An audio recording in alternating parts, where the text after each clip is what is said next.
Bonjour, je m'appelle David Payat. Je suis un des deux associés de la SEA Payat avec mon frère Vincent.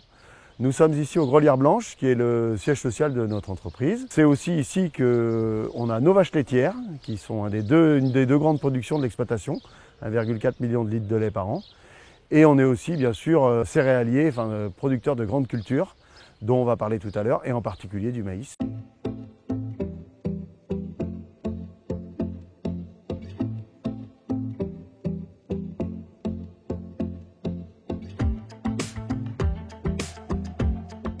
Je me suis installé en 2001 sur l'exploitation familiale et donc je suis resté exploité avec mes parents jusqu'en 2006.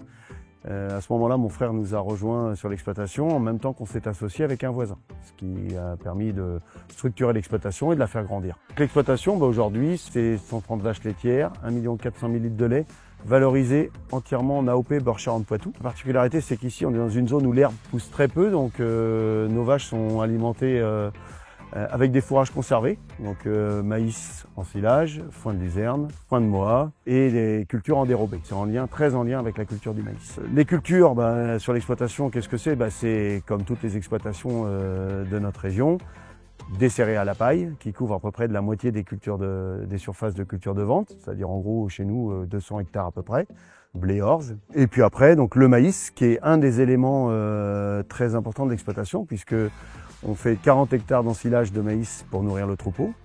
Et puis après, la particularité de notre exploitation, c'est qu'on produit 40 hectares de maïs waxy. Donc un maïs dont l'amidon a des spécificités, et notamment pour l'alimentation humaine.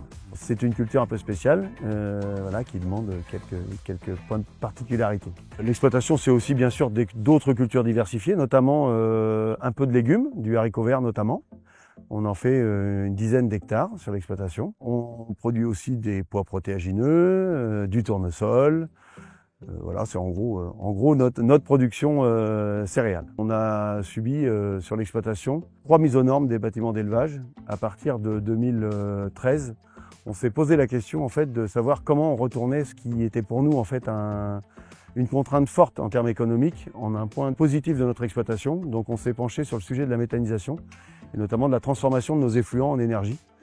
Ça faisait suite aussi à la démarche qu'on a eue de commencer à construire des bâtiments avec des panneaux photovoltaïques. Donc c'était continuer à produire même plus et participer à la transition énergétique. Si rapidement on s'est aperçu que le collectif était plutôt quelque chose d'avantageux dans ce domaine-là puisque les investissements réalisés étaient lourds. Et donc on a créé avec une douzaine d'exploitations des environs, tous des éleveurs, une unité de méthanisation qui vient donc traiter nos effluents d'élevage aujourd'hui et puis qui amène au territoire un certain nombre de services, donc la production d'électricité verte et avec l'énergie qui est dégagée par ce moteur, énergie sous forme d'eau chaude, on a créé donc des séchoirs agricoles pour les foins de luzerne et notamment le maïs aussi waxy. On peut y sécher aussi du blé dur si les conditions comme cette année sont un petit peu difficiles. C'est un séchoir multicéréales. On a aussi amené un autre service à notre collectivité et qui propulse nos exploitations en fait dans un vrai projet de territoire puisqu'on chauffe l'intégralité quasiment des bâtiments de public de notre village de Mosée-sur-le-Mignon.